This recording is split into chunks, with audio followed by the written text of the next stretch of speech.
देखो आज के टाइम में जो मैक्सिमम लोग होते हैं ना, वो गो गेटर मेंटालिटी के होते हैं। गो गेटर मतलब वो लोग जो अपने गोल को पाने के लिए बहुत ज्यादा एम्बिशियस होते हैं। ऐसे लोग खुद के बारे में पहले और दूसरों के बारे में बाद में सोचते हैं। बट गो गिवर बुक के ऑथर बॉब बर्ग का मानना है कि गो गेटर हो जाना एक बहुत ही गलत अप्रोच है और ये कहीं ना कहीं आपको कामयाबी से दूर कर देती है। ऑथर अपनी बुक में किसी ऐसे ही एक इंसान के बारे में बताते हैं जो एक गो गेटर था।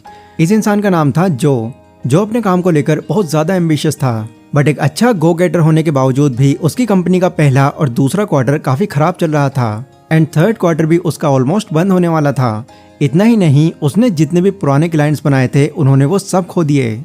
काफी मेहनत करने के बाद भी उसे उसके काम में कोई खास रिजल्ट नहीं मिल रहा था। फिर एक दिन उसकी मुलाकात पिंडर नाम के एक कामयाब बिजनेसमैन से हुई जिन्हें सब चेयरमैन कहकर बुलाते थे।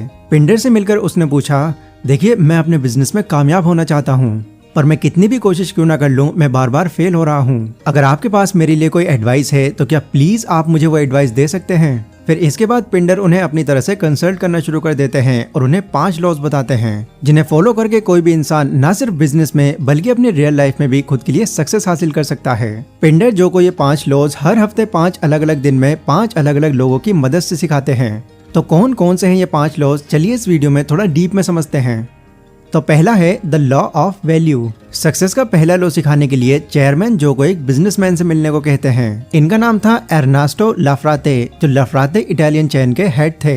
इन्होंने जो को बताया कि अगर आपका कोई बिजनेस है जिसमें आप कामयाब बनना चाहते हैं तो सबसे पहले आपको अपने कस्टमर्स को क्वालिटी प्रोडक्ट्स देने होंगे। मतलब आपको अपने कस्टमर्स को उनके प्राइस के बराबर या फिर उससे ज्यादा वैल्यू देनी होगी, क्योंकि मैक्सिमम लोग ज्यादा प्रॉफिट के लालच में आकर ऐसा नहीं करते। उनका एम कैसा भी प्रोडक्ट बनाकर बस लोगों से पैसे ले लेने का होता है और इसी वजह से वो लॉन्ग टर्म गेम नहीं खेल पाते और मार्केट से बाहर हो जाते हैं। भले ही आपके प्रोडक्ट पर आपको थोड़ा कम प्रॉफिट हो रहा है, बट लोगों को एक अच्छी वैल्यू प्रोवाइड करके आप उन्हें एक हाई क्वालिटी एक्सपीरियंस दे सकते हैं। जैसे मान लीजिए आपको अपने शहर में अपना एक कॉफी चेन शुरू करना है, तो स्टार्टिंग में आपको अपने कस्टमर्स बनाने के लिए लोगों को उनके दिए गए प्राइस से कई गुना ज्यादा बेहतर कॉफी पिलानी होगी। साथ ही आपको उसके प्रति अपना बिहेवियर ऐसा रखना होगा कि वो आपको उस शॉप का मालिक नहीं बल्कि अपना दोस्त समझे। इस तरह से सर्विस देने से वो आपकी सर्विस से पहली बार में ही खुश हो जाएंगे और बाकी लोगों को भी आपके बारे में रिकमेंड करेंगे, जिससे ऑब्वियसली आपकी सेल्स अपने आप ही बढ़ जाएगी और आपका बिजनेस कामयाबी पर चला जाएगा। बट एक बात जो आपको ध्यान में रखनी होगी वो ये, आपको इस फिलॉसफी को सिर्फ ये सोचकर फॉलो नहीं करना है कि इससे आपकी सेल्स बढ़ जाएगी, बल्कि आपको इस लॉ को ही अपने बिजनेस का एक कोर बना लेना है, क्योंकि ऐसा करके ही एर्नास्टो लाफ्राते ने भी अपने छोटे से हॉट डॉग के बिजनेस को इतने बड़े फूड चेन बिजनेस में कन्वर्ट कर दिया था। दूसरा लॉ है लॉ ऑफ कॉम्पनसेशन। इस लॉ को सिखाने के लिए जो निकोला मार्टिन के पास जाते हैं। मार्टिन एक ग्लोबल एजुकेशन सॉफ्टवेयर कंपनी की सीईओ थी, बट इससे पहले वो एक स्कूल टीचर थी जिन्होंने बच्चों के माइंड को शार्प करने के लिए एक ऐसा गेम बनाया था जिससे उनकी मेमोरी पावर इंक्रीज हो जाती थी। पर सिर्फ स्कूल टीचर होने की वजह से वो अपने गेम को बहुत ही लिमिटेड स्टूडेंट्स तक पहुंचा पाती थी और इस चक्कर में उनकी कमाई भी बहुत कम हो रही थी। इसलिए उन्होंने फिर इस बारे में कुछ इन्वेस्टर से बात की और उनसे फंडिंग लेकर अपनी खुद की कंपनी शुरू कर दी। जैसे कुछ ही टाइम में क्या हुआ, जहां वो पहले अपने प्रोडक्ट को सिर्फ 100 लोगों तक ही पहुंचा पा रही थी, वहीं अब वो अपना प्रोडक्ट हजारों लाखों लोगों तक पहुंचा सकती थी। उनकी इस कोशिश ने उन्हें उनकी लाइफ में बहुत कामयाबी दिलाई। जहां लॉ ऑफ वैल्यू आपके इस पोटेंशियल को दिखाता है कि आप कितने पैसे कमा सकते हैं, वहीं लॉ ऑफ कंपनसेशन इस चीज को इंडिकेट करता है कि आप एग्जैक्टली किस हद तक पैसे कमा सकते हैं। अगर आपने नोटिस किया होगा तो आप जानते होंगे दुनिया के बहुत सारे अमीर लोग दिल खोल के दूसरों की मदद करते हैं, क्योंकि वो इस लॉ को बाखूबी समझते हैं। अब मैं भी शायद आपको ये लगे कि अगर मैं अपनी इनकम से दूसरों की मदद ही करने लग जाऊंगा तो इससे मुझे क्या फायदा होगा। जब आप अपने पैसों से किसी दूसरे की हेल्प करते हैं तो इससे ना सिर्फ आपकी वैल्यू बढ़ती है बल्कि आपकी ब्रांड की वैल्यू भी बढ़ जाती है। और इसका सबसे बड़ा एग्जाम्पल है टाटा और रिलायंस। जहां एक तरफ मुकेश अंबानी सिर्फ पैसे कमाने की कोशिश में लगे रहते हैं, वहीं रतन टाटा पैसे कमाने के साथ साथ दूसरों की फाइनेंशियल तौर पर बहुत ज्यादा मदद करते हैं। इसलिए भले ही आज बिजनेस के मामले में रिलायंस थोड़ी आगे है, पर लोग रतन टाटा जी को ही सबसे ज्यादा पसंद करते हैं। तीसरा लॉ है लॉ ऑफ इन्फ्लुएंस।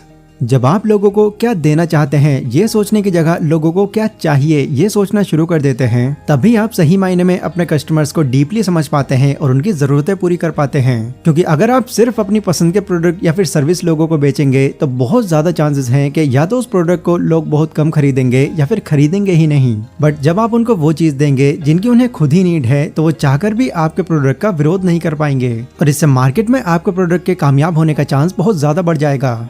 एग्जाम्पल के लिए बोलूँ तो अर्ली 2000 में जब इंटरनेट अपनी पीक पर था और नए नए ई कॉमर्स साइट आए दिन बन रही थी, तब लोग ऑनलाइन चीजें खरीदने से बहुत कतराते थे, क्योंकि उनको लगता था कि अगर वो ऑनलाइन चीजें बाय करेंगे तो हो सकता है उनके साथ फ्रॉड हो जाए या फिर उनका पैसा उनको वापस ना मिले। इसलिए उस सिचुएशन को देखते हुए फ्लिपकार्ट ने उन्हें कैश ऑन डिलीवरी की सुविधा प्रोवाइड कराई, ताकि घर आकर पैसे देने की बात से लोग भरोसा करें और ऑनलाइन चीजें खरीदने लगे। अपनी इन सर्विसेज की वजह से फ्लिपकार्ट कुछ ही टाइम में एक बेस्ट ऑनलाइन शॉपिंग साइट बन गई थी, जो कि आज भी बेस्ट है। इसलिए अगर आपको अपने बिजनेस को भी जल्दी ग्रो करना है तो पहले आपको अपने कस्टमर्स के बेनिफिट के बारे में सोचना होगा। जब आप लोगों की नीड को ट्रिगर करेंगे तब आप उन्हें ज्यादा अच्छे से इन्फ्लुएंस कर पाएंगे, जिससे ऑब्वियसली आपकी सेल्स के अंदर एक बड़ा उछाल आएगा। जो को बिजनेस सक्सेस का तीसरा लेसन सिखाने के लिए चेयरमैन उन्हें सैम रोसेन के पास लेकर गए, जिन्होंने उन्हें बताया कि बिजनेस को ग्रो करने के लिए उसमें अपना बेस्ट देना जितना जरूरी है, उतना ही जरूरी लोगों को इन्फ्लुएंस करना भी है। जब आप ऐसे लोगों का एक नेटवर्क बनाते हैं जो आपको पसंद करते हैं, तो आपका बिजनेस इससे बहुत ज्यादा बढ़ जाता है, क्योंकि तब आपके पास सिर्फ वो लोग नहीं होते जो सिर्फ आपके प्रोडक्ट को पसंद करते हैं, बल्कि ऐसे लोग होते हैं जो आपकी थॉट प्रोसेस और आइडिया को भी पसंद करते हैं। चौथा लॉ है लॉ ऑफ ऑथेंटिसिटी। सबसे बड़ी और मोस्ट इम्पोर्टेंट चीज जो आप दूसरे लोगों को दे सकते हैं वो है आपका ट्रू सेल्फ। मैक्सिमम लोग आजकल दूसरों के सामने सिर्फ दिखावा करते हैं। वो दूसरों को दिखाते तो ये हैं कि वो उनकी बहुत केयर करते हैं, बट उनकी पीठ पीछे यही लोग उनकी बुराई भी करने लगते हैं। यही वजह है कि ऑथेंटिसिटी बहुत ही रेयरली ही लोगों में देखने को मिलती है। फोर्थ लॉ को समझाने के लिए चेयरमैन जो को एक एनुअल सेल्स कॉन्फ्रेंस में ले जाते हैं। यहाँ पर डेबरा डेवनफोर्ड नाम की एक लेडी स्पीच दे रही थी। डेबरा अपने शहर की एक टॉप रियल एस्टेट एजेंट थी, बट जब वो अपने इस काम की स्टार्टिंग में थी तो वो काफी मेहनत करने के बाद भी कोई रूम सेल नहीं कर पाती थी।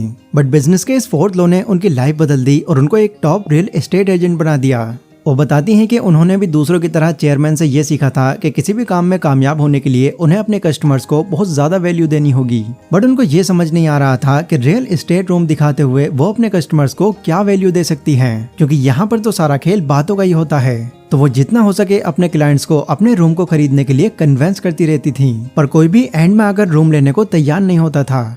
इसीलिए तंग आकर उन्होंने सोचा कि वो अपने इस काम को क्विट कर देंगी। दिन जब लास्ट डे वो अपनी जॉब पर गई, तब उन्हें एक लेडी को रियल एस्टेट रूम दिखाने का काम मिला। अपने जॉब के आखिरी दिन में उन्होंने अपने रूम को बेचने के लिए किसी भी सेल्स टेक्निक या फिर ट्रिक का बिल्कुल यूज नहीं किया। इसकी जगह वो अपने कस्टमर से कैजुअली दिल खोल के बातें करने लगी।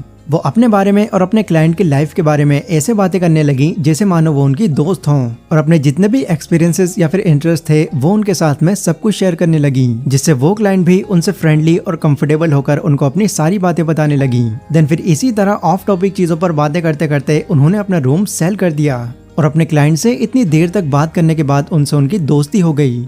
अपनी इस सेल के बाद उन्होंने अपने बिजनेस का एक बहुत ही इंपॉर्टेंट लेसन सीखा। उन्होंने सीखा कि सेल्फिश दुनिया में किसी से सच्ची बातें करना, उनकी केयर करना भी उनकी लाइफ में वैल्यू ऐड करना होता है।